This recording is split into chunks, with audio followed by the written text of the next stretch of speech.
Hello, all, and welcome to episode 44 of the 3 for 1 Sky Fantasy podcast by Fantasy Football Hub.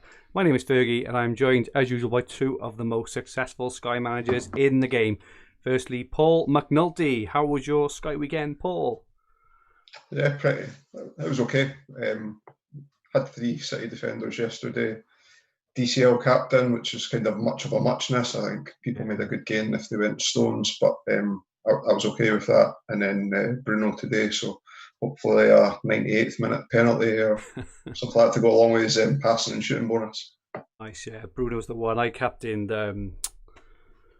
Kane today, but I think I'd have known if Rashford was playing, I'd have gone for Bruno. I just had this, vision of Greenwood up front, James and someone else, and that's why I changed. But I say that Rashford hasn't been involved, in the goals or or much of the play, but the way it goes.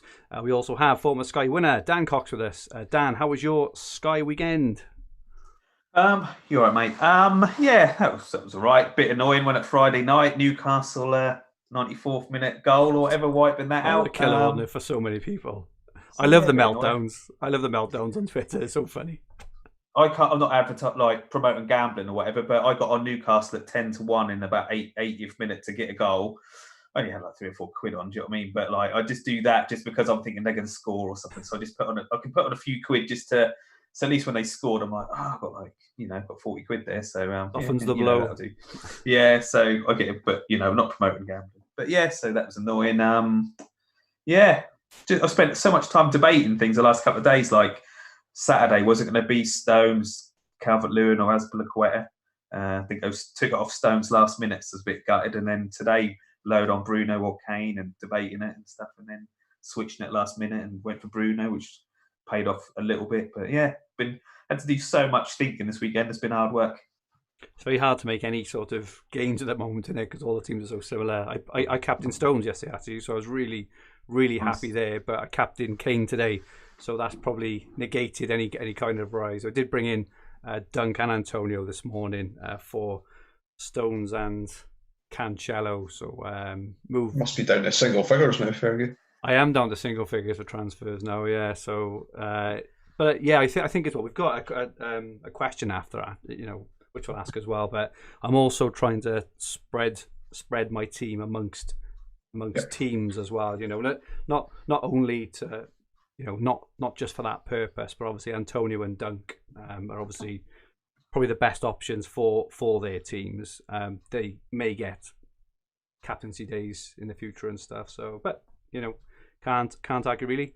As we are live, please feel free to join the chat at any time. Let us know your thoughts on the topics or the relevant sections, and feel free to ask some questions for us to answer at the end. Good evening, all. Good evening, Norman Conquest, Luke Sciletto, Steve Cheek, Matt Woolley, Ryan Wilkins, Ian Parrin, SUFC Billy, Hornet, Brownie, Tom Hartnell, Glenn Murray, S King, Reese Bloomer, Mark Wright, Phil Speck. Good evening, all. For any usual crew, the usual crew. For any new watchers and listeners, if you haven't subscribed to us yet, please press the subscribe button in the bottom right-hand corner of the screen. Set the alerts so you don't miss our live streams, which are 9 p.m. every Sunday evening right here on this channel. Also, please press the like button if you enjoy our content. So tonight, Paul will share some stats with us as usual. Dan will share some ownership stats, some transfers in and out, and transfers remaining stats. We will look ahead to a reduced Sky Gameweek 28, only 4 Premier League matches next weekend. We'll answer an absolute mountain of Twitter questions. We'll give some mini league updates and finish off as usual with Dan's rant. Straight into it. Paul, we got player bonus stats up on screen for our YouTube watchers. Yeah, so this is from the overhaul. So Ruben Dias out in front on 20 at the top. I was actually surprised that Rodri's second, based on it seems like every second game he's rested just now. But I guess it's that ability to pick up the doubles with passing and tackling bonus, because you see his bonus is split 14 for passing and 5 for tackling. Zinchenko, so again littered with Man City players, but we know a lot of Sky managers would have moved off Man City today. I think Azpilicueta, 5th on the list, is kind of a spear for me, knowing that I moved off him onto Dunk a while back. When if people had waited until I guess yesterday and then moved on to dunk today, it would have been the optimal time to make that move. So he's 5th on the list. It's one unusual, like one player I didn't expect to be there was Harrison Reed. He's just crept into the top 20. He's picked up 11 bonus points. 6.8 million is probably a little bit too expensive for an enabler in midfield, in my opinion. But you've got the Chelsea assets there. I think will be really popular for the run-in. So Kante, he picked up man of the match yesterday. Kovacic, Christensen as well, all sitting there in the top 20. And then looking at the player total points. So again, this is from the overhaul only to see informed players. Riyad Mahrez sitting out at top on 61. So congratulations on anybody that took a punt on Mahrez. Really nice differential there. He's such a streaky player. Isn't he? He's either up there in the top 2 or 3, or he's nowhere to be seen. Is he? He's unbelievable. And I have seen people captaining him as well, like some teams on Twitter. So the optimal punt if you're going for that. Sam Johnson in 3rd. I was very surprised at 6.5 million goalie from West Brom. I think if there was, say, a couple of West Brom single game days coming up, Sam Johnson might be an option. If it was a single, I probably wouldn't be making a move just to pick him up there. You've got the two Fulham centre halves, Adebayo and George Anderson, both up there. Ola Aina as well. So a lot of under the radar defensive assets, but not players I'd be clamouring to get on. But interesting that they're in the top 20 since overhaul. Tell you what interests me is the profile. If you looked on the prices of those, there's only in the top. You've got to go down to Harry Kane, who is in about 12th or 13th place there before you get for someone over 10 million, which I think is absolutely unbelievable. I think like we were saying last week, I think it's because of a lot of the defensive makeup in there. Because you've got six goalkeepers and 9 defenders. It's so 75% of the top 20 is made up from defensive assets. Ryan Wilkins in the chat has just said that Luke Shaw was given man of the match by Sky, and it's finished. Manchester United 1, West Ham 0. Do you know I was close to bringing in Craig Dawson this morning. I'm glad you never. Obviously, West Ham have got a lot of games left, and they've got nice fixtures basically, from now until the run-in. So I did Antonio. I'm glad I never went Dawson. That would have been a right kick in the teeth. Dan, we've got the most transferred in players on screen. Yep. So this is since last Sunday. So number 1, De Bruyne, 5,915. Harry Kane, 5,828. Mason Mount, 4,784. Gareth Bale, 4,480. And Gundogan, 3,392. And all of those either didn't play or they blanked this weekend. De Bruyne didn't play. Kane got a 2-pointer.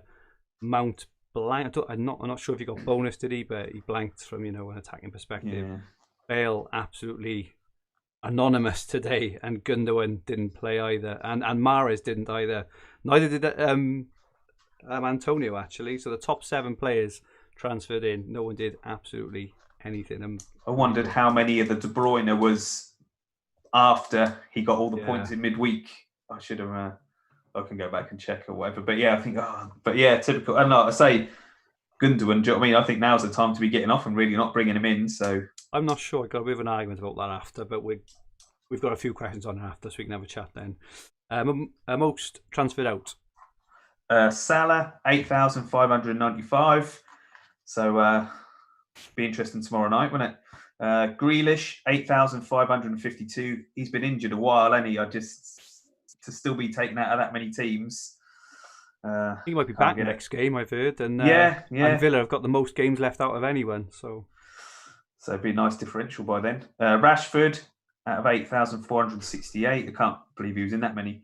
Maddison out of 4,234. And Harvey Barnes out of 3,853. And again, Harvey Barnes, he's been injured good couple of weeks now, any like people really late to be getting him out now. You got to be getting him out straight away in an injury like that. Also, I noticed Cancelo out of 1,948 and Sterling out of 1,821. So people starting to get off the Man City players there. Interesting that Salah is the highest player out, considering obviously Wolves and Liverpool is a single game day tomorrow. People are actually just skipping that game now. There was a lot of chat on the podcast last week, one day, and a lot of comments that they're just not gone with them at all. It's interesting. Again, we will touch on that later. And top 1K ownership, Dan. Bruno Fernandes, 95.8% owned. Diaz, 95.4%. Harry Kane, 92.3%. Gundogan, 86.3%. I'm getting good at saying that now. Cancelo, 77%. Salah, 62.9%. So be quite, say if he does all right tomorrow night, you've got to jump on 30% there. 40% even. Not good at maths. Martinez, 58.3%. John Stones, 57.8%. Calvert-Lewin, 52.7%, actually scored a goal. And Rafinha, 49.6%. It'd be interesting with the Liverpool game because, I think maybe a couple of people may have someone like Neto or someone like that. But I can't really think of a Liverpool player, that's been any good that people would have gotten instead. I think a few jumped on Thiago maybe a few weeks ago. I don't know if anyone's got, Robertson or Trent maybe, but it's going to be interesting tomorrow to see the captaincy coverage there. As we say, Salah is only 62.9. I think it's going to be hard for people tomorrow who haven't got any captaincy when the lineups are announced to, not press the button, and let's hope that people have got the funds in the bank, for those who want to do it. Going on, sorry mate, I'll go on the FF stuff, right? I've just done the team ownership, like in the top 1,000, Trent is only in 4 teams, Robertson's only in 7 teams, would you say Thiago only in 1 team, Mane in 8, and then that's it really. Jota in 6 teams. There's not a lot of Liverpool there. Sorry mate, I'll do this to speak. I'll quickly just get up Liverpool. So Neto's only in 5 teams. Wow, that's it. Patricio in none. That's it. There isn't a lot. Nothing. There's no one else. You would never have thought at the start. You would never have thought at the start of the season that Alisson wouldn't be in any teams in the top 1,000 when he was fit. Yeah. Crazy. Quick question in the chat. A couple of people have asked about Jota, Peter G, and L England. Thoughts on Jota ahead of Salah? Dan, what do you think about that? We spoke about it last week, didn't we? I think if he was a midfielder, I think I'd be all over that. But because he is a striker, he is down as a forward, isn't he? Yeah.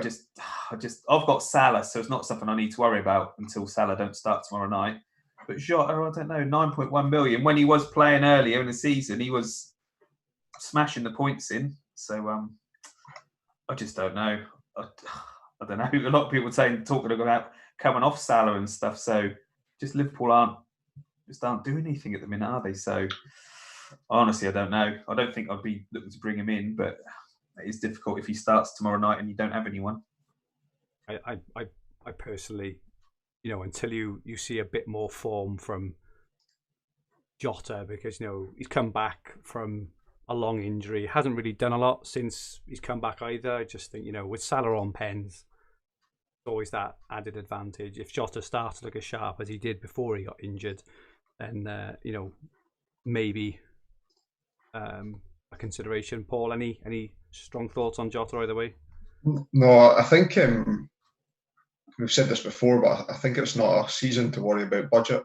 If it was, then I would have considered Jota, but because I don't think the budget's needed elsewhere just now, I would stick with Salah if he starts. Okay, and Dan, average transfers remaining. I don't think it's updated actually. From the 11th was the last one. Was that this week? Yeah. Yeah, I've got that. Sorry. So the top 10 was 10.4. Top 100 was 9.8. Top 1,000 was 10.3, and the top 5,000 was 9.4. Again, I just wish that top 10 was like about 2 or 3 lower. Still so high, and to be higher than the actual top 100 is crazy, isn't it? Someone in there with a good amount of transfers. Yeah, I reckon that will be a lot lower next week, purely because I think people will have started to jump off Man City players.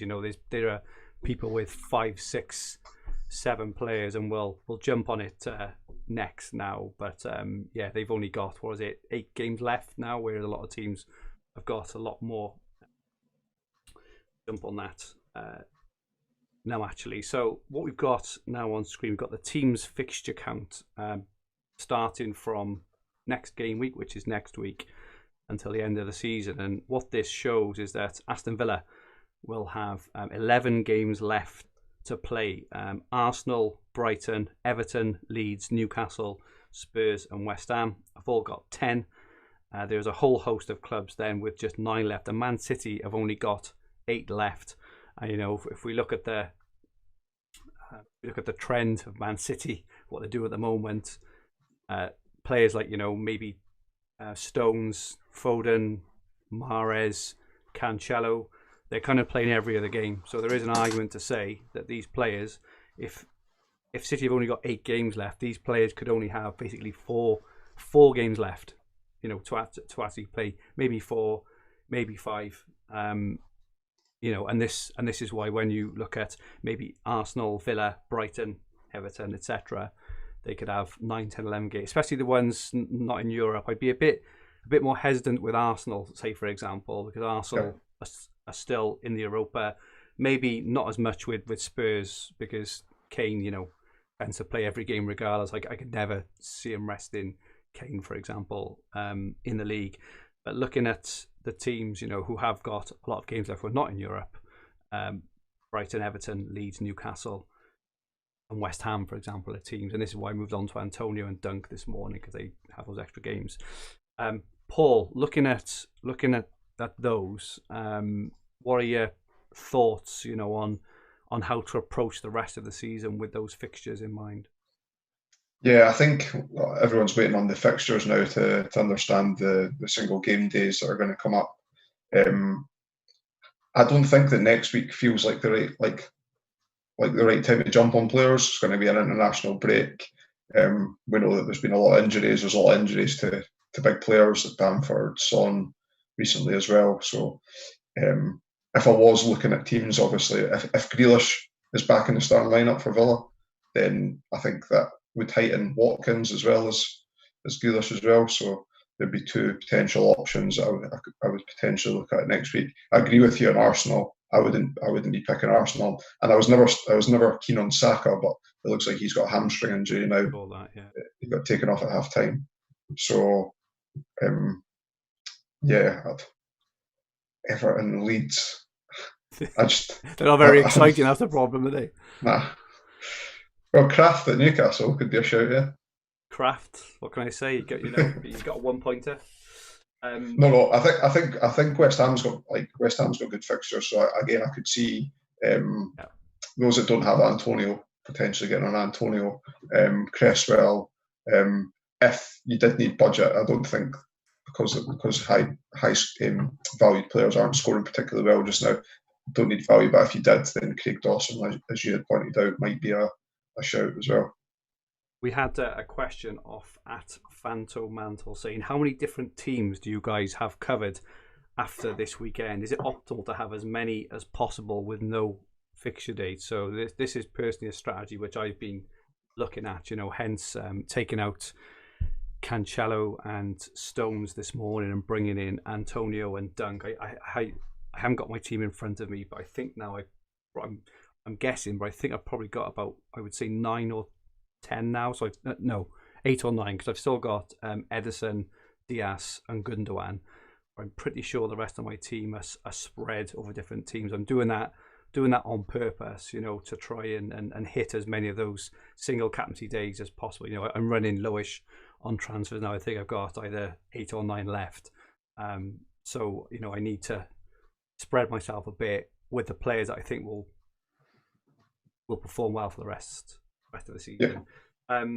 Dan, how many teams, how many different teams will you have covered roughly? And do you think this is a good strategy, or do you think you should just concentrate on the fixtures and just keep kind of, playing the fixtures week on week?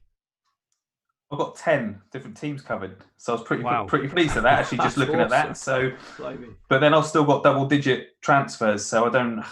It is annoying not knowing the transfers. Do you know what I mean? I wouldn't say now, just, I don't know, take out your Man City players and put in a Newcastle player. Well, I know they've got a single, but I don't know. I'm going to put in a West Brom player in case they get a single, because there's no point if he's just getting you 2 points each week or minus.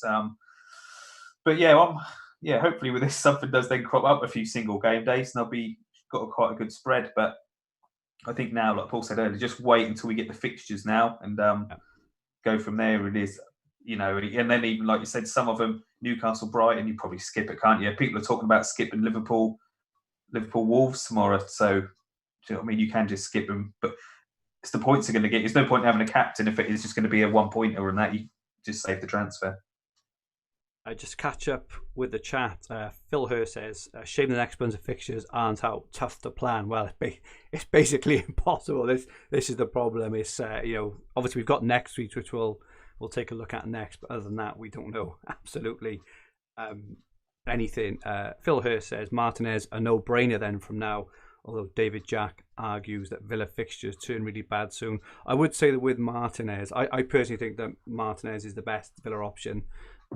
Because even though their fixtures are bad, he may not keep clean sheets. He's always good for saves, right? He just pulls saves out of absolutely everywhere. So even if he doesn't get a clean sheet, he kind of along the same lines as a Stones or a Diaz and getting a 4-pointer or a 5-pointer all his saves. So I personally think Martinez, at his price especially, is absolutely superb option there. Steve Cheek says Lingard at 7.3 mil is nice. Hornet put Saka in today. I was so close doing the same thing to be able to afford Asby and Vardy down the line. Yeah, he went off at half time with a feeling his hamstring apparently, so we'll have to wait for that. But I think Saka looks a really good option moving forward. Norman's got 8 teams covered. Peter G says Fergie needs to hit his transfer boost button. Now he's in sync or fingers. I've got some under the mattress, mate. Don't worry about that. Hornet says City defenders could still outscore most from here, even with rotation. That is the argument. Just to touch on Gundogan a second. I know we mentioned it earlier. Dan, who are your must-have Man City players from now, which is obviously the optimal time to move off, bearing in mind the fixtures have gone. They don't have a fixture now until after the break, and a lot of them we think will only play 4 or 5. Who are the players who you are sticking with, who you think are must-haves? Yes, Gundogan. Only because I don't know who else to get in midfield for him. I thought you said he wasn't earlier, because I was going to argue that he was. You probably could come off him, but I've got Bruno, him, and Rafinha, and I just don't know. Like you said, probably now is the time to come off, but I'm just going to leave him in there. I think it depends how Man City get on. No, if he's not playing, I know they've got 8 games left. He could play 5 of them, 6. I don't know, but he probably couldn't. I just don't know. It is tricky. That's really undecided with it, to be honest. Who's to say that someone who's going to play 10, he'll still outscore him anyway? But I'd happily jump off the defenders, Cancelo and Stones and all that, but I don't know. So Norman says Diaz is the only City player I am keeping. Paul, who's yours? Yeah. So if you're saying who would be must own, I would say Diaz only, because if you don't see the Man City lineups, he'd be the only one that I'd be confident in the captain. Well, if it had Ederson, but I'm pretty happy with Martinez based on the arguments that you've made in the volume of games there. So Diaz, I've still got Stones as well, but I'm going to try and look for an exit point to jump on to a Chelsea defender, or maybe Soyuncu as well. I'm looking at Soyuncu. Okay, so yeah, I've still got just Diaz and Gundogan now. I think Diaz, for the rest of the season is probably the only hole. But I would say that Gundogan, so he didn't play on Saturday, and I believe it's the first game where he haven't played any part of since he's been fit. Since obviously he started playing really, really well in game 8 or 19. I think he missed a game or two through injury. Even when Pep doesn't like using many subs, but even when he's benched, he tends to to come on still. He's Pep's darling, and he's got multiple avenues of points as well. So I think that you can probably, for me, put Gundogan in with that. That Pep loves this kind of spine in the of Ederson, Diaz, and De Bruyne. I think Gundogan at the moment, is one of them anyway. But, you know, we're going to learn a lot more now the next week, right? So Man City you would expect to go through in the Champions League, just for example. Chelsea, I think, are 1-0 up, and they play this week, you know, as well. So we're going to get, you know, a lot more information this week of how teams are going to set up after the break this week as well. And the fixtures are everything, right? So, you know, if City, for example, now immediately start off with a 3-for-1, you know, over one or two teams, you just leave them in, ride it out and do it. Whereas obviously if not, you can check out City in their first or second game back, look at the kind of teams that they are playing, also look at the Champions League draw as well. You know, you can make a pretty decent assessment, I think, you know, of whether whether you think they're very confident of them going through, or whether they get, you know, if they get a really tough game like a, you know, a PSG or even a Chelsea, you know, or someone like that, it could be much harder. But I just think the more information you can gather over the next week or two when we get the fixtures, I think then you can make an informed decision. I personally, you know, with Gundogan, Diaz and Ederson, if you go, I'd probably, you know, hold them personally until afterwards. But that opinion there. So apologies, Ian. Ian has just said that the graphics shown here are all available on the planner. I forgot to say it, Ian. I did write it down, but I forgot to say it. Yeah, so this graphic is on Ian Parrin's transfer planner, available on Fantasy Football Hub for all members, along with multiple other, you know, tools and things. And you can filter to what you want. So, you know, I customized this filter from Gameweek 28. It gives information. There's so much information on it. It's absolutely fantastic tool. George Bartlewski, Gundo went today for Tielemans, who looks a really good option, actually. Tielemans moving forward for Leicester.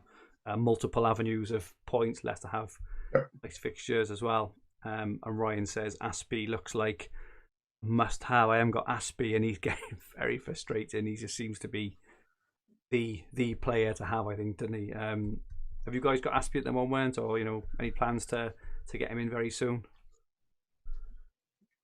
I don't have him, but I was hoping that the next Chelsea game isn't on the Saturday, and the Man City is, and I could perhaps move Stones onto him or something like that. But I think Dan's got him. I got him. I was devastated yesterday. He only got 50 passes, but I think he was on about 35 by half time. So I'm thinking that's going to happen, and then gutted. Oh, that game finished 0-0. Was unbelievable, wasn't it? Yeah, it was mad. Okay, let's have a look then at the 5 fixtures. Sorry, I said 4 earlier, but it's obviously 5 fixtures. No, it's not. It's 4. I've included Monday. So Monday the 15th, tomorrow we've got Wolves and Liverpool. So we've already briefly mentioned it. I assume if you've got Salah, you go Salah. Would you guys, I think we've got a question on this as well, would you guys buy Salah if you didn't have Liverpool cover tomorrow? Dan, what do you say to that? Yes, I would, if you're up there, because he's 62% owned. It just blocks off, you know, if he scores a couple of goals in that and you've got no one playing, you're going to be devastated. So it's a safe sort of play.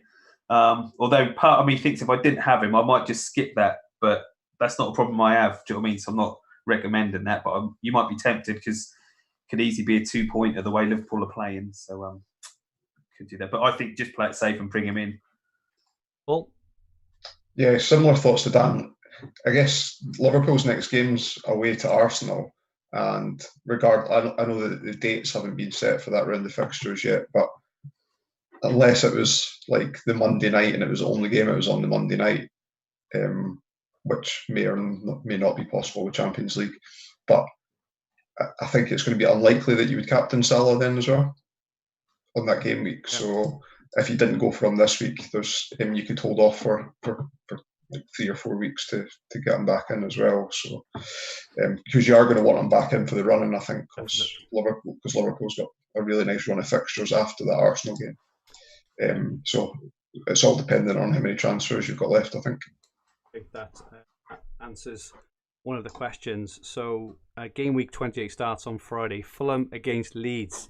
There will be a few nervous Bamford owners out there, I think. However, you know, Fulham, you know, there's been a fair bit of ownership, including yourself, Paul, for Ada Barrio. You know, and a few other Fulham defenders as well. Who do you think, Paul, is the best captain for Friday if you had the free choice?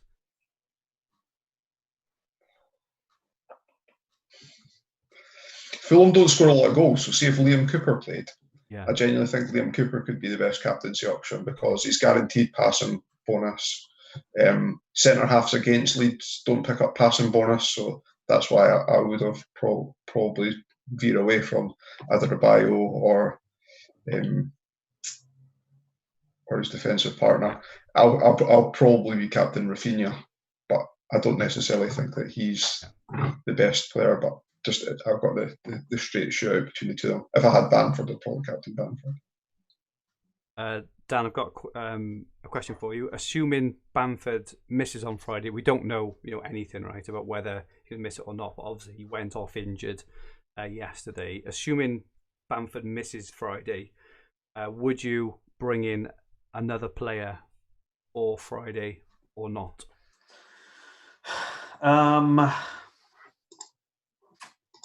Do you know? I don't know about. I think Fulham playing really well, aren't they? So I wouldn't sort of guarantee a Leeds clean sheet. So I don't know. I might be tempted to skip it if you've got Bamford and he's out, or you might have already shipped on. I don't know. I can't. I've got Rafinha, but I'm not overly hopeful of anything. I honestly don't know, mate. It's a tough game, isn't it?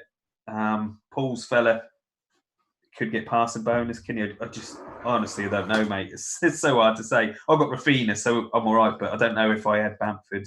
I'd just be praying that he's back for Friday. I think it's quite a tight game. I think I'm looking at the potential upside there. I can't see massive upside. Fulham are really good at the back, as Paul have mentioned. Teams against Leeds don't tend to get the pass in. Leeds are not great at the back away from home, so you may think that Fulham would score. And if that's the case, what are you looking for? In terms of where's the massive upside there for the who's going to get the 9, 10, 12 point haul in that game? I think it's so hard to pick. So I'd be tempted to skip it personally, unless you wanted Fulham or Leeds cover for the future as well. And you're making a decision, a kind of longer term. That's what I say. If you had the more fixtures and then Leeds had another day in there or something, then you'd think, Rafinha or back to Dallas or something like that. But such a hard week without the fixtures for the weeks ahead. Indeed. With Leeds as well, they play Sheffield United the following week. Well, it's 2 weeks because of international break, which after today's results looks like a brilliant fixture. But then they got a run of Man City, Liverpool, Man United after it. So. Yeah. Good point there, Paul. Saturday, all these fixtures are absolutely horrible, by the way, aren't they? Saturday, Brighton and Newcastle. So there was a host of people brought in Dunk, a dunk-shaped sort of player today with that fixture. And obviously, Dunk was rewarded with the goal as well today, quite unexpected. Again, who do you think is the best captain for that game? And if you didn't have a player, would you bring one in specifically, Paul? I think Dunk's the best captaincy that day. Although David Rowe, who's a good Sky fantasy manager, I actually really enjoy the way he plays the game because it's he plays with a lot of differentials and he's done really well this season. Yeah. I'm in Tim Barry's third chance lockdown league. And I seen that David Rowe captained Lascelles on Friday night, so he got the goal, and I imagine that he'll be captaining Lascelles there. So I'll be praying for a Brighton goal, regardless, because him and I are near the top of that league and battling out. So I think Dunk's the best option, but I know a few will have made the Dubravka move, and so there's one or two that have made the Lascelles move, and it's a nice option as well. Just to look quickly back on the slide we had earlier, Brighton have got 10 games left. Obviously, they've got a lot there as well.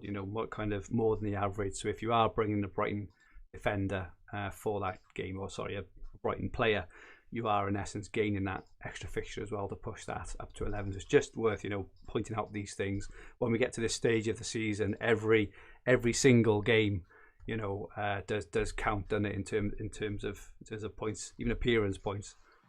If there's anyone in the chat that owns Ben White, let us know what your experience is of owning them. Didn't he have like nine passes earlier or something stupid like that? Did I see that? I think so. Yeah, they've struggled for passing since they reverted to a back four as opposed to the back five. Even Dunk's been way off. Okay, Sunday the 21st. Then we have West Ham against Arsenal, which is the early game, which is 3:00 on Sunday, and we then have Aston Villa against Spurs, which is the 7:30 game there. Dan, I come to you on this one. Who do you think is the best captain on this day? Harry Kane, easy peasy. After his mesmerising performance this afternoon against Arsenal. Should have scored though at the post. He quite forced at the end actually, wasn't he? Hit the post, had the header offside and stuff. How Spurs now scored at the end, I don't know. It's gutted. He'll be my captain. 92% owned in the top 1,000. Just a day ticked off for me. Cool. Dan, the same? Paul, but yeah. Who did I say, Dan? Sorry, Paul. Yeah, same for me. I think it's an easy choice. Steve Cheek and Phil Hurst both got Ben White. Phil got a clean sheet on the first week and then not a lot since. And Steve Cheek has put a big unhappy emoji. So I'm assuming Steve is not too pleased. Phil Speck asks about Vestergaard. We've had a host of questions about Vestergaard. So we will touch on that next as we go to the question. So Phil asks, Vestergaard, keeping fingers crossed that he has an upturn or shipping out? Stephen Wright also asks, with Southampton being an assault on the eyes, is it time for Vester gone? We also had questions. Sky Fantasy Football bullshit. Is Vestergaard still a must-have? I'm not sure anyone ever said he was a must-have, but we'll... Not on this show, yeah. FPL off-spinner. Who would you replace Yannick Vestergaard with for the short term? And Chris Port, when can we get rid of the useless Vestergaard? Asking for a friend. So a fair few questions there about Vestergaard. Paul, can I come to you on this one first? What are your thoughts on him? He's 6.4 million. His next fixtures are Burnley, West Brom, and Crystal Palace. If I owned him, I wouldn't move him on. I don't think he's. No rush to move him on. I wouldn't be in a rush to buy him, but at 6.4, I wouldn't be in a rush to sell him either. Okay, Dan, what about you, Vestergaard? Yeah, I'm just keeping. I was buzzing. He got tier 1 passing today, so happy with that. Like I said, I know it's all ifs and that, but he could have scored in about 3 of the games, couldn't he? Like since the overhaul, so I'm happy to keep him at least for them. What Paul just said: Burnley, West Brom, Palace. If he's not getting passing or clean sheets, then and I might need someone else for a captaincy day. I might shift him on, but for his price and who else is there? Do you know what I mean? I think I'll just leave him in. I'd rather use the transfer somewhere else. I think if Southampton kept their kept their first 11 fit, it would be fine, and we probably wouldn't be having this conversation now, because when they play that 4-2-2-2 formation, they seem quite compact and hard to break down. But they've had a lot of injuries this season, and I know that they're continuing to have a lot of injuries with Vestergaard still playing, so I take that on board. But I think their fixtures are okay. I think you potentially pick up passing bonus. He could pick up passing bonus in all 3 of those.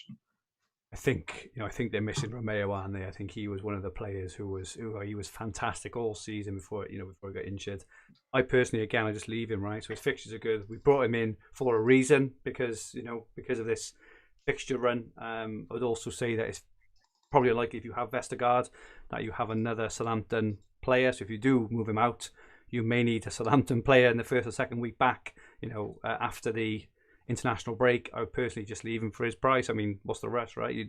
It's not like we're all, well, some of you may be, but I'm certainly not, flush with transfers just to keep moving players around for no good reason. So yeah, I think all 3 of us are saying just hold at the moment, see what the fixtures are, let the next 2 or 3 run, and go from there.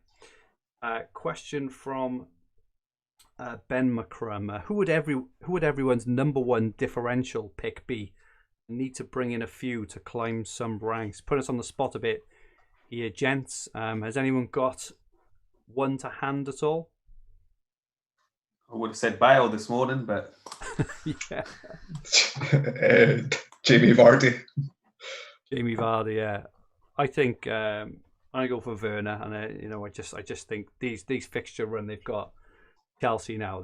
Their fixture run is crazy, right? So the next 5: West Brom, Palace, Brighton, West Ham, and Fulham. I just think he's he could go on a bit of a mad one. He's it's not like he's nowhere near the goal, right? He just can't finish, but that'll come, and as soon as it does, and he starts to get that little bit of luck, a bit of confidence, I think he could be one.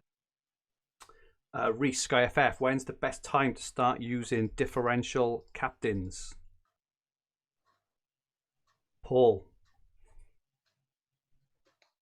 All depends on how many transfers you've got left, what your objectives are, where you're at. I know it's a sticky question, and I think, like, you obviously know the way that I play. I always pick the best, who I think is the best captaincy. So this, like, when you were mentioning about picking players from different teams and making sure you've got the spread, I do see merit in that. But for me, I wouldn't be picking a player from a team just for the sake of it being from that team. It would have to be the talisman from that team.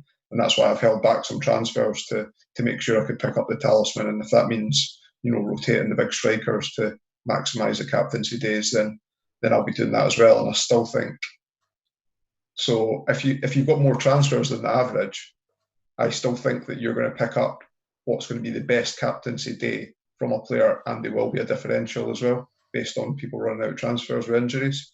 So it's how far you are away from what your goal is. So say you're 50 points behind in your mini league now, maybe that's catchable based on how long it's to run out. But if you're running out of transfers now, I wouldn't be making the differential captaincies. I'd be holding on, I think. Yeah, I agree. It's still, it's still a long way to go. If you're in a mini league and you're 150 points behind, right? You've got no idea how many transfers left your leader has. He may be out, may have 1 or 2 left. You may make some gains.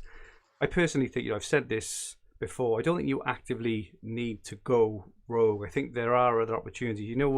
There's been a lot of days recently, actually. Look at this afternoon as an example. Really torn between Bruno and Kane, right? That there's a chance there to make gains either way.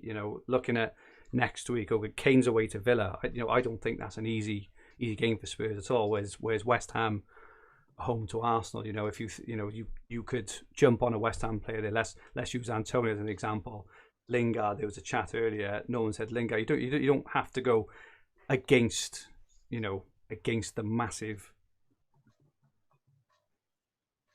the big hitters and go stupidly rogue. You can do the 60-40s, something like that. Got someone in the chat, Jack Cavendish. A big up Fergie, you bald teddy bear. Give us a hug. Sorry, Jack. I would if I could. Maybe when we have a meetup.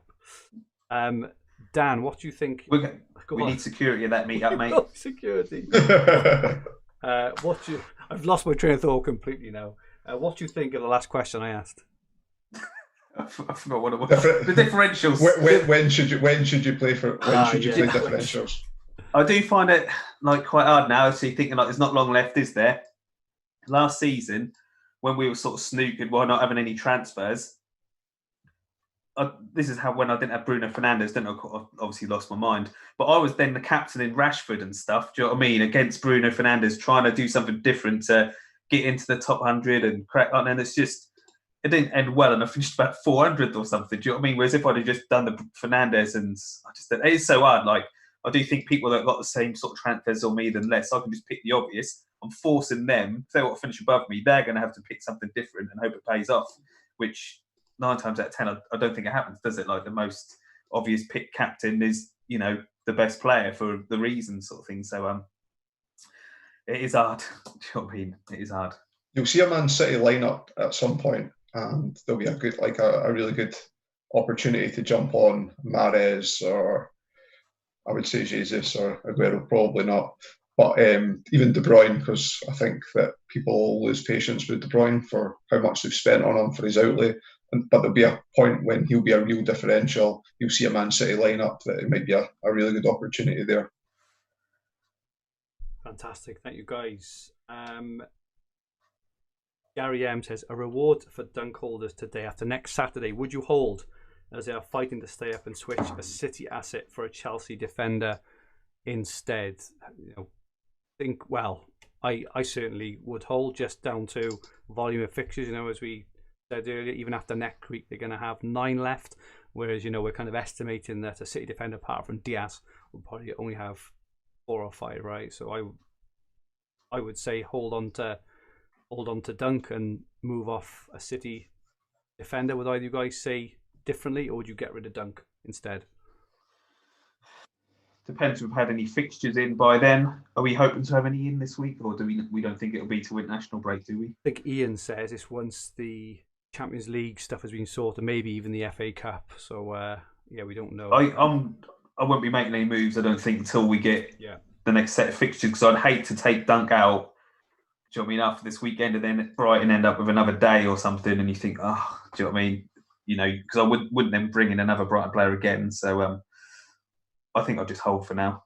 Yeah, you'd only be doing it for West Ham, Arsenal, Villa or Spurs before the international break anyway. And then you can plot a plan if you do want to get rid, who you want to get rid of if they played on the Saturday to and Chelsea played on the Sunday, whether it's Man City or whether it's Brighton or however you're planning, you'd be able to think about it then. Okay, we had a couple of questions about the game itself. Firstly, Ron, where has Ron gone? Find Ron. Would you like to see Stevie Wonder as a guest reporter picking some man of the matches next season? I'm assuming we can probably wait till Dan's rant to go over the Man City debacle. I've played Sky for 8 or 9 seasons now. I know that this happens, so it doesn't really bother me anymore. It happens. It was controversial. Is it more controversial than other ones? I told you about the time I had Alfie Mawson from Fulham, and they got beat 1-0 off West Ham. But West Ham scored in the 93rd minute, which makes me think that the Sky reporter had made up his mind on 90 minutes and then submitted it on. And look, Dan or Liam might not have won the game if it wasn't for the randomness of the picks as well. Liam won by 10 points last year. If he'd picked a couple of times where it swayed that way as opposed to not. I don't like it. I would get rid of it, but it doesn't bother me because it's there and it always has been. Fergie will remember that. You played Dream Team a long time. Can you remember that was obviously reporter ratings it used to be before, and that was, I knew that the reporters, they done the man of the match and stuff because they'd submit it before the game had finished, sort of thing. So if anything happened late on and all that. But I don't know if you can remember when they gave Teddy Sheringham, I don't know what the game was, I don't think he even scored, but they gave Teddy Sheringham man of the match because that was his birthday or something like that. And another game, ones like that, yeah. That was they normally do then they used to do move of the match or whatever. And I think they did one was Ronaldo came off the bench or something. It was just ridiculous, and he got man of the match. He didn't even play that long. Do you know what I mean? It's just, I don't know. They used to do a lot of sentimental ones, wasn't they? And well, actually, even in Sky, if someone does semi decent on a debut, normally they'll say, "Oh, look, fitted right in, slotted right." I think it was at the start of the season. Was it Lacazette on his first game for Arsenal? They won 2-1, yeah. And Luke Williams did an analysis piece on that game week. And I think it was 10 new players out of the 20 games won man of the match or something like that, 10 new signings. Yeah, no, you're right. We've had some shouts in the chat for differentials rest of the season. David Jack says Pereira. Tom Hartnell says Christensen. And he also says Kraft. I think he might be being a bit Pereira went off injured today. By saying that. What's that, sorry? Pereira went off injured at half-time today. Yeah. Yes, he did. Yeah, there was a few injuries, wasn't there? For those who missed it, what was it? This weekend we've been a nightmare, haven't they? Son, Saka, Pereira, Bamford obviously went off yesterday as well. Nightmare. And Dan Burn, I don't know if many people in Sky brought him in for that captaincy day, but he went off injured. Liam Dorrian, last year's winner, says Brighton have Man U, Everton, and Chelsea after Newcastle. Yeah, you can't really argue there. About shift them out. Maybe just wait for the fixtures, right? How they fall. They may get a 3-for-1 or something along those lines. Sussex Martlet says, yeah, Liam. That's the thing. I rested. They wanted a Brighton defender for today versus Newcastle, but I knew I'd want them out after 2 games. Didn't want to use 2 transfers. Depends on the fixtures fall after the international break as well, but we shall see. We had a couple of questions on the rules of the game. Mark SkyFF said, thoughts on the removal of man of the match and penalty saves for penalty misses without actually making the save. How much would this affect the game? Would have its positives, but to lose 2 different point scoring avenues, would it be a good or a bad move? I'll just jump in really quickly on the penalty saves for misses. I think that's just farcical. So I would remove that. That's just an incorrect. Dan seems to get them all as well. By the way, every time Dan's got a keeper, yeah. Matt Ryan a couple of seasons ago.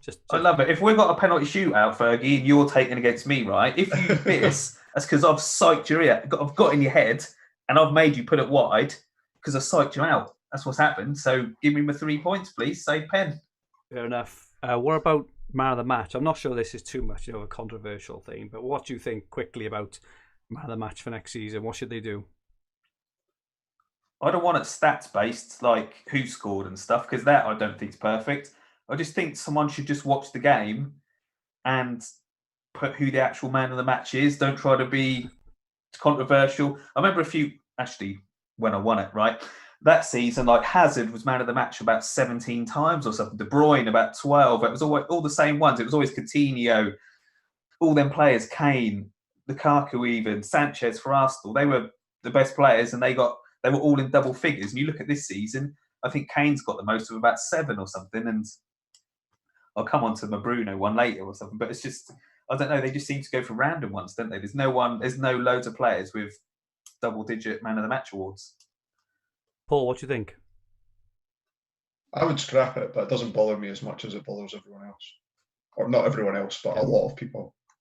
I personally think now it's gone down to 3 points out of 5. I think I'm a lot less aggrieved because I think the 5 points doubled to 10 is a big jump, whereas the 6 is not too bad. I would say, I've got experience this evening, right? So Dream Team use whoscored.com, and they have given it based on their algorithm for what is the best player. They've given it to Harry Maguire. Now, if anyone watched the game, if anyone thinks Harry Maguire, was the best player on the pitch, apparently statistically, according to who scored, he was. I think in the man match, I don't think he did an awful lot personally, but this is what you're up against. You're up against. It's the same as FPL, right? So how many times have you seen players in the bonus points in FPL? There's no right argument. It's all completely subjective. All 3 of us could watch the same game potentially, and I'll use the Man City game yesterday, right? Bernardo Silva was obviously the wrong call. Who was the right call? Who was the obvious correct man of the match? Anyone? I thought Bernardo Silva played all right. No, I don't think he was man of the match. But I thought he played okay. How about you, Dan? Fine. Who was the complete 100% standout man of the match? So like the reporter, right? I was half watching Ant and Dec with the kids, right? So I only had it on silent on my laptop, right? But from watching that and watching Ant and Dec and watching whatever, without even really watching it, I'd have gone with Cancelo or Stones, just because Stones scored. Cancelo got the assist or whatever, and I'd quickly had a look at the rating sites, and they were the top 2. I think Cancelo got them in both. And I'd have just gone with that, and then you can't go wrong, can you? Cancelo was the best player. But I do think we do look at it with a fantasy lens on, which the Sky reporters don't. Even the language views, right? Cancelo got the assist. All right, that is a positive outcome in the game. But what's to say that there aren't other players in the game who've done their jobs superbly well, right? I do think we tend to look at it a bit with fantasy glasses on. I think a little bit. He got the goal, so he got the assist, or she got this, or she got that. If you look at the game in its entirety, who had the best game, I think it's very, very subjective. And this is why I think either I personally I just leave it as it is, or don't do it at all. Personally, I just I think just trying to find another way of doing it for me, but it's also part of the game. So I'm having a moan now, right, about Maguire getting it on Dream Team, right? Maguire always gets it on Dream Team. So it's my fault I don't have Maguire, because I know that Maguire. I was about to say just that. Well, yeah, but it's right. It's Yeah.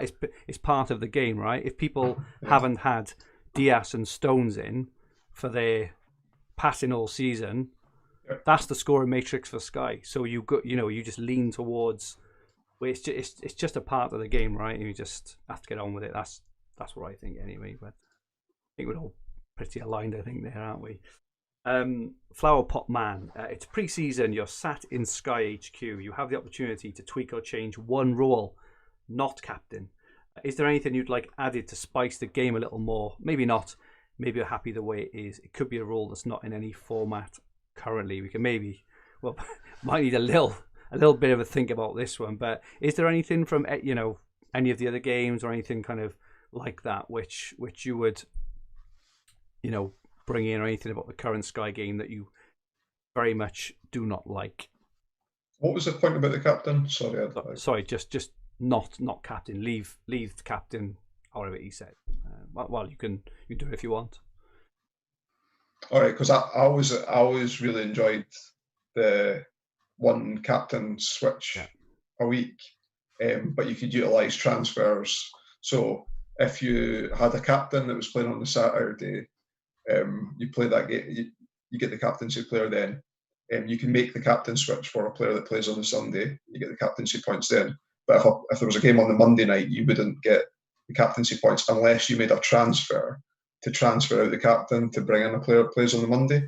But you would only do that then if the person that played on the Monday played the following Saturday.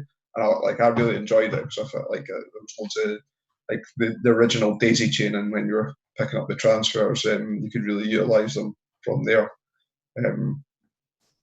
I enjoyed that. That was good. Anything for you, Dan? I'd scrap the overhauls. Scrap both overhauls. I wouldn't want any of this price changing stuff, or per week or per day and stuff like that. As you can see, like the transfers in and out that we see, if that influenced it, do you know what I mean? Salah would have gone down in price, wouldn't he? Because he's the most transfer out this week and I'd have lost value. And then you start worrying about all stuff like that rather than who you actually want. So I just wouldn't want that price changes. And yeah, I'd just get rid of the two overhauls, because I think, especially come this second overhaul, everyone just ends up with the same team, don't they? So I think it's then just a bit boring, really. So I'd have away with that. I don't so much mind the second one. I don't like the first one because I think it just, your game week 1 team is not your game week 1 team, is it? It's just for you just target the 4 game weeks. So I would move it out to, like, I don't know, either scrap it, move it out to maybe 8 or 12, something like that. So just a bit further in the season. I think the thing I would like to see added in, so Telegraph, I've always had it, but they stopped it this year, and it's a real shame because it was a real niche to that game. But they awarded points for second assists or key contributions, and if you use the analogy in today, this evening's game against Man United, right? I said to Paul before we started, all the kind of skill, or all the drive behind that own goal was all Bruno, right? It was not, McTominay's eyelashes or whatever it was, or or whatever else. But Bruno got absolutely nothing for that goal. Whereas the Telegraph used to, and they stopped it this year, but they used to award points for assisting the assister. And a lot of the time, if you imagine how City are going forward, De Bruyne gets the ball, he runs 40 yards with it, he plays an inch perfect 30-yard pass through. And Sterling, all he's got to do, he touches it back, and Aguero scores it. That whole move is around Aguero's brilliance. He gets absolutely zip. It's like Sterling get the assist for his little tap, and Aguero gets the goal, gets the point of the tap in. That's the thing I would like to see kind of added in. But they've stopped that on Telegraph this year. It's a real shame because it really added another brilliant dimension onto the game as well. That I'm sure we will have. A bigger chat about this, maybe end of the season, or something like that. It's, something really keen. I do though think that we need to be careful because all the games might morph into the same game, and I think that's the thing we like about all different games. They're all very, very different. They've got all their own intricacies. They've got things that are brilliant. They've got the things that are not good. But if you basically had the same game, you'd only have one game, right? So say that. Ryan says tier 3 for 100 plus passes, and Liam says I would keep Sky the same, wouldn't change the thing. I bet you would, Liam, because you've got it all worked out. And Mark Lewington said overhaul should be just after the transfer window.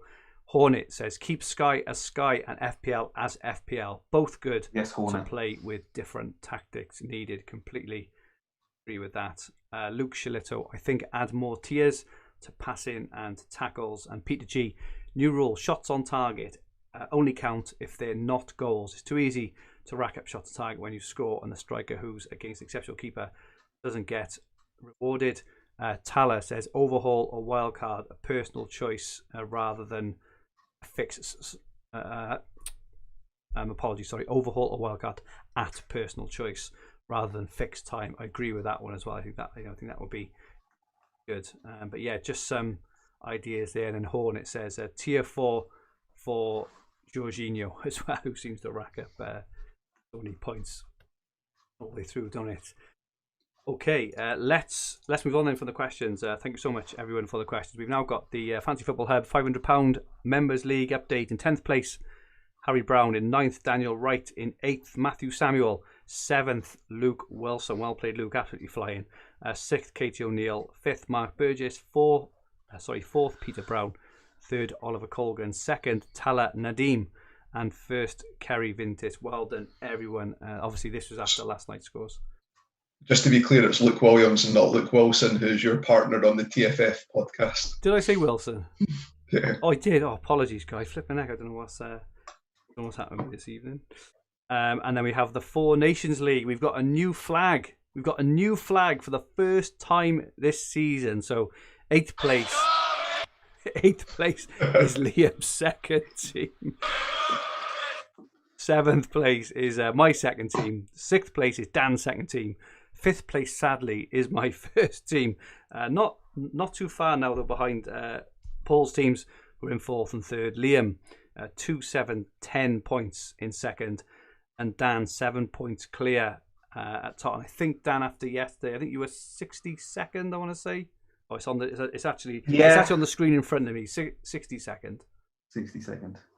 Dropped a few places overall. Did you bring in a dunk this morning? Certainly did. Brought in dunk, so you may get a bit of a rise here then. Okay, we did have a question off Mike at Mike Sky FF.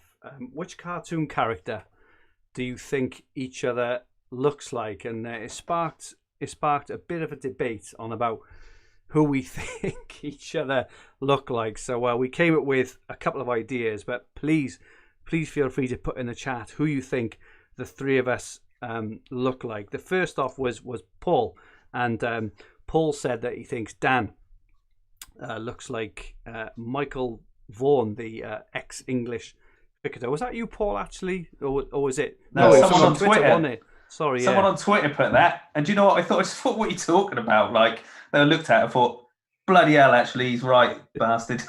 There's definitely a bit of a forehead there on old Michael in there. Look at that. And, but that's terrible.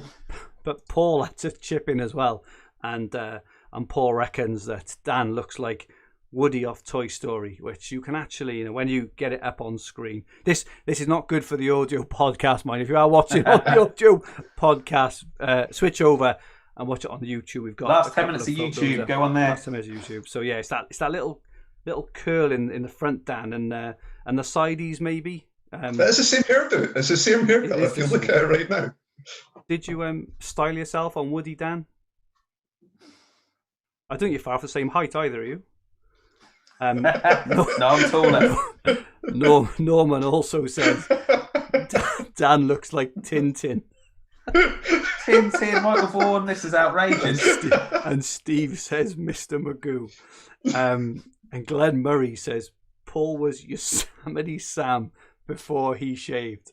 Yes. Okay. We had a couple for me as well. So Paul said that he thought I looked like Paul. I don't know who this is. Who is this? Dr. Rusty Venture from the Venture Brothers on Adult Swim. If anyone watched them, those adult cartoon shows back in the day.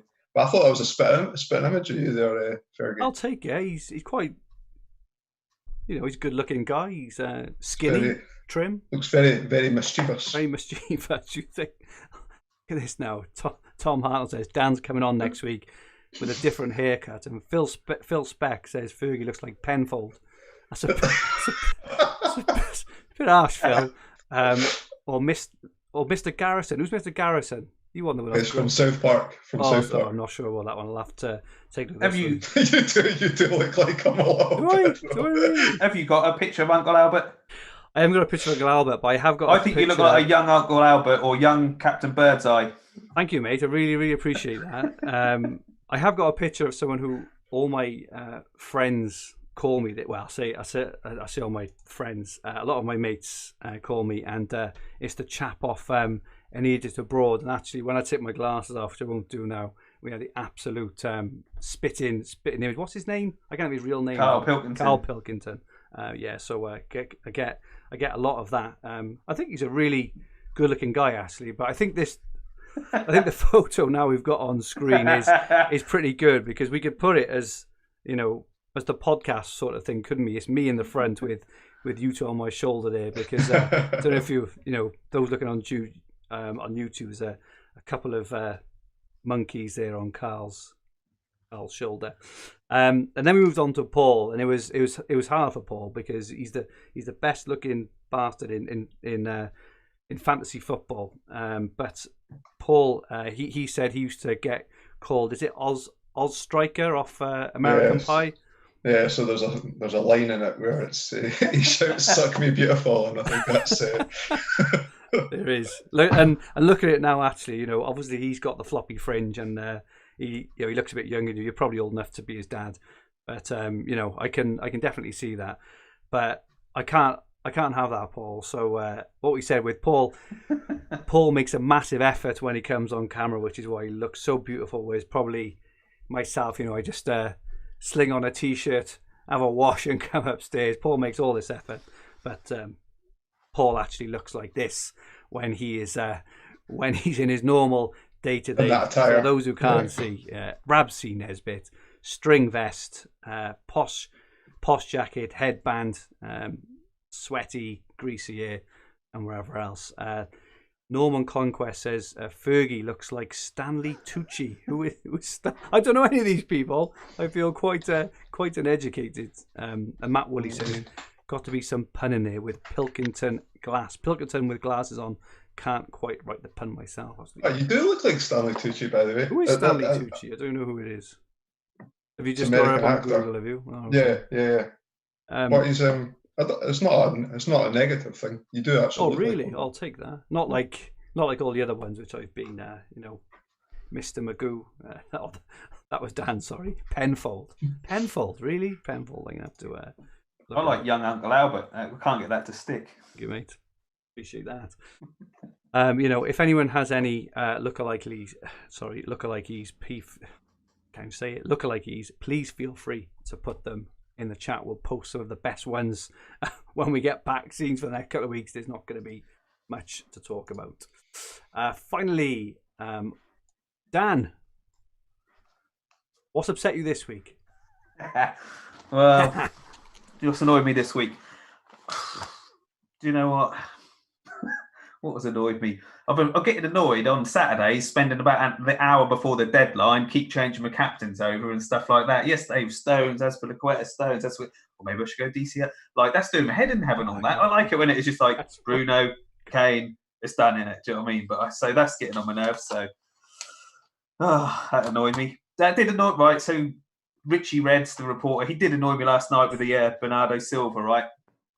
If you read the match report, he put like Bernardo Silva got the assist for the first goal, and it's like, well, no, that was Cancelo, wasn't it? And then like I said, I was watching a bit of Ant and Dec. Do you know what I mean? Love a bit of that with the kids. So I'm watching it properly, and I'm guessing he was doing the same, or he's either writing it. He's probably not watching it, is he? Because you think when I do my article for Hub, it takes me about an hour or so, so I'm guessing he's not really watching it. He's probably typing stuff up and doing it and that. So I'm guessing he's just not watching, but. I'd have thought Cancelo would have been man of the match. Just like I looked at FootMob, Cancelo was the man of the match on there. 8.2 was his rating. There was, Silva had 9 players rated higher than him on FootMob. Wow. Right. On who scored, Cancelo again, man of the match. 7 players were rated higher than Silva. So just by looking at them, you think, oh, hang on, maybe we should give Cancelo. But I'd have thought, even if you just didn't have a clue, John Stones' goal on the clean sheet, just do something like that, you know. Cancelo, Silva only played 67 minutes, right? He only had 1 shot on target. The passing rate was only 81%. Do you know what I mean? I just don't get it. Like, yeah, he might have been all right, but I just don't get it. So that annoyed me. Norman said he's picking man of the match while watching Pornhub. He might have been. But that annoyed. And then I started looking at all the man of the matches and stuff, and I'm thinking, like, who's got the most? It's got to be Bruno Fernandes. It was Harry Kane. He's got 7 or whatever. I looked at Fernandes. So he started 27 games. He scored 16 goals, 10 assists. He's got 2 man of the matches. Do you know what I mean? So you think, like, he is United's star man. I know Shaw's playing well at the minute, and there's a few, but to be man of the match twice in 27 games he started, that's not right, is it? You don't want it to be that he's been man of the match 25 times. That'd be ridiculous. But 2, I just think. So I don't know. Some of the man of the matches. I can't think of the ones. Who was the one? Was it Neto or Traore or someone from Wolves? Won it? And I just don't know. Some of them were just so bad. But then it is I don't know. You do like to talk about them. But I didn't have Stones as captain. And I was just thinking last night, that's another 3 points I lost by not captaining him. And then it's like, Jesus, they give it to him. And I'm like, I'm actually pretty happy about it, really. Do you know what I mean? But you just think, I just wish it just shouldn't have been Bernardo Silva, should it? Because he's just got it wrong in the report. So that annoyed me. So yeah, that annoyed me football-wise. I don't know what else. I don't know too much other stuff annoyed me. Facebook group where I live annoys me, right? You got a Facebook group for your village where you are? Yeah, I Facebook in. I don't go on it, but yeah, I believe just winds me up. They only have posts on there of people moaning about dog shit on the pavements or something like that. Kids hanging outside the shops, or like someone asking like what day the wheelie bin's coming, or is anyone else having problems with internet or something. That's the only things you ever get on there. It just cracks me up. Yeah, or they've basically got a load of shit that they can't be bothered to take to the tip, and they're like, does anyone want this stuff we're having to clear out? And it's like, no one wants it. Just put it in the bin or take it to the skip. So yeah, that was about it really. The man of the match last night though was I just couldn't believe it. I'm hopeless on chats. Like, you know, I hate WhatsApp groups. We've obviously got one for the pod, and I'm in all the hub ones as well. And and people add me to other bits and pieces, and I just can't stand chat group. Like our one's okay because we only message like a couple of times a week, don't we? And Dan only puts a couple of rude pics in. Pictures of square sausage. Square sausage and bits and pieces. But the ones that just go on and on and on and on, and there's nothing of substance in there. Just nothing. You don't get any value. I tried to look how to leave WhatsApp group without kind of knowing, you know what I mean? But you can't. Apparently, everyone gets a message saying so and so has left. The chat. Left. He basically, he's basically saying he doesn't enjoy your company. He wants nothing to do with you. But yeah, so I'm in all these groups. I've muted them all, but yeah, it does my head in. You got to mute them because if not, your phone's just like ping all the time, innit? It's bloody bananas. Just dip in when you get a chance. Best thing I ever did years ago. I used to be in work in the office, and I'd be in a meeting or whatever else, and my phone would just be like just constantly in my pocket all day, and it's stressful because when it buzzes like that, you feel obliged to kind of take a look and answer. I muted it. Silenced it the one day. I completely silenced it, and it was the best thing I ever did. So like, I only look at my phone now. I don't have any notifications apart from kind of lineups and goals, right? Other than that, I don't have anything for anything, even like WhatsApp, Twitter, because it takes over your life, don't it? Anyway, sorry, going off on a different. I just have if it's the wife calling, that'll like make a noise then, sort of thing. But anything else, it's just I'll get to when I look, because if not, you just be on your phone all day, can't you? Especially the weekends at the minute. I have to try out at the minute now not to be up because you're checking the score, how many passes he got, and I just need to make a conscious thing like put the phone down and just I'll check it at the end because you just be on it all day if not. Tom Hartnell says I look like Heston Blumenthal, and Peter G says Stanley is 6 years old and Carl Pilton used to live on Norman's estate. There we go. L England says glasses aren't round enough for Penfold. I'm due some new glasses soon. These ones are falling apart. If I do get the round ones, I'll look that. You get a bit of tape on him like Jack Duckworth, mate. That's what you should do. Absolutely, yeah. Thanks for that. Peter G says, Dan only goes on his local Facebook to moan about that bloody Tesco cat. And Matt says, totally the same in our village Facebook group. I'd add the issue of traffic driving fast through the village. Glenn Murray, Spartacus has picked up 100-odd followers since last week's pod. Nightmare. And Phil Speck, Hub Group is on permanent mute for me. Not enough seconds in the day for the notifications. Phil, that's the only one you shouldn't have. You shouldn't have that on mute. That's where you get all your information is the Hub. When you go on WhatsApp chat. When you go onto a chat sometimes and you open it up and you see there's like 200 messages though, you're like, I'm just gonna have to skip to the latest one.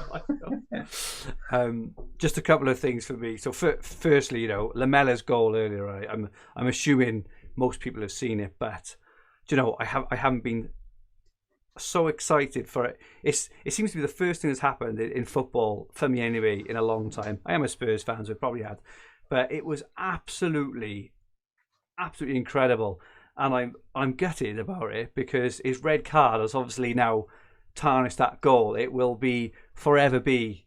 It's not going to be let's celebrate that goal. It'll be what a wally, for kind of lashing out with the red and the yellow. So I'm gutted about that because he even put bend on it. And for anyone who says, because a couple of guys on Twitter saying, he should have taken it with his right, what he was doing. He's done it before. He did it in the Europa League. He did it from outside the area. He scores Rabonas for fun. That's one of his, it's one of his party tricks. What a goal it was. Just absolutely buzzing for it. It's one of those things, those rare things you get throughout the season, which really makes you jump off your seat. I had a similar thing. It was against Spurs. Remember Lanzini scored that goal against Spurs for the 3-3. 3, yeah. I'm a Spurs fan, right? But I was still like, oh my goodness, that is absolutely what a moment. I had that with Lamella. But it's going to be tarnished with red cards and gutted about. How bad was Matt Doherty today, by the way? Well, I think it was more Bale, to be fair, just kind of not giving him any support whatsoever. But yeah, he won the bet. I know you're not his biggest fan, are you, Paul? And lastly, I don't get. Again, it's a social media. Like, I know I'm getting old now, right? Because I'm getting old because I just moan about everything now. But I don't understand why people wish their mother Happy Mother's Day on Twitter, especially, right? Because odds on their mother's not on Twitter, and like they're not tagging anyone in saying happy birthday to my mother or her, right?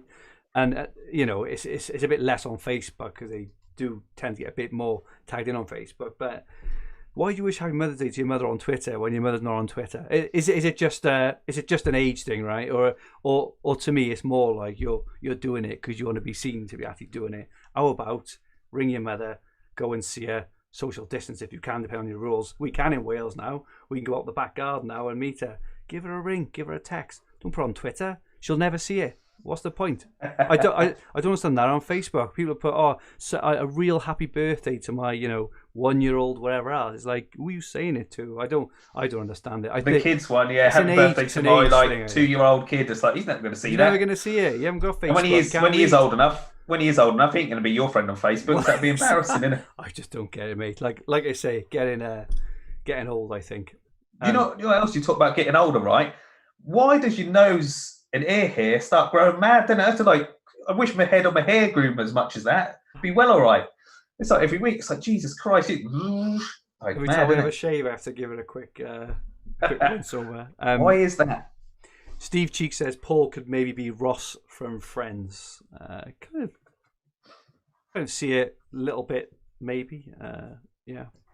I've said Adam Barlow a few months ago, like just tall, good-looking Scotsman, just annoying, innit? I bet you love coming on this pod, Paul. All anyone talks about is how good-looking you are.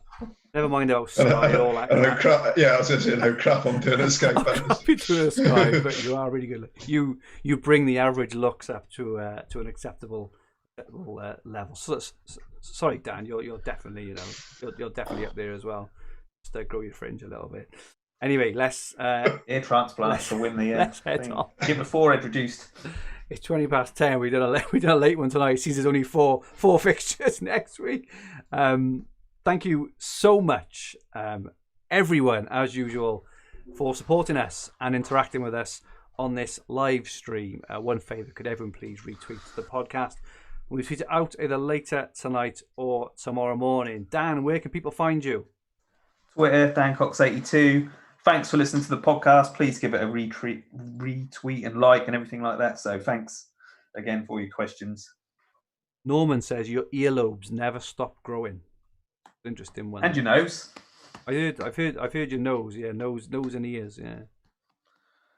We've got that to look forward to then when we're podding when we're 60 and we're like, you know. Anyway, Paul, where can we find you? Twitter at Paul McAnulty 1 MCANULTY. Glenn Murray says you can meet outside in Scotland as well, in the pissing rain. I didn't even know that. No, it changed yesterday for Wales. You're allowed to meet one other household off the back garden. I don't think. What can I do then? Can I go out? I think you're still on the old stay at home, aren't you? For the time being, but I think you'll be changing. I've had the jab. I can go down the pub. Exactly, if you can get in. Okay, so this podcast and video will be on the Fantasy Football Hub, Sky and TFF YouTube channel, and also available in all major podcast platforms. If you like what you watch, please click the like button. Go on, click like. And remember to subscribe in the bottom right-hand corner of the screen. If you enjoyed your listen, please rate the podcast versions. Leave some comments. Our handles on Twitter, Instagram, and TikTok are at FFH_HQ, and our podcast Twitter handle is at FFH_Sky. Please follow and feel free to ask any questions. Our website is fantasyfootballhub.co.uk, where you'll find everything you need for fantasy football all under one roof, including player comparison tools, the fixture ticker, Opta stats, top player, team reveals, and much, much more. If you're not a member of Fantasy Football Hub, what are you doing? Get on there. Cheap as chips. Give it for your mum for Mother's Day. Give it to your mum for Mother's Day. Absolutely, really good. Good luck to all our watchers and listeners for tomorrow night and for next weekend. We will be taking an international break next week because obviously there's no games the following week. But we're going to have a week off, a Sunday evening off. I wouldn't know what to do with myself. I don't know about you two guys, but Only Way is Essex or something like that. Only Way is Essex. Okay, yeah, we'll have a look at that. Started watching Your Honour on I started watching Sky. that last night. Yeah, really what start that? What do you watch? Yeah, seen 2 episodes so far. Really enjoyed it. Cool. Yes, so we won't be back here next week. We will be back Sunday the 28th of March at 9 p.m. to look ahead to what will be Sky Game Week 30. Stay safe all. Enjoy the international break if you can, and good night.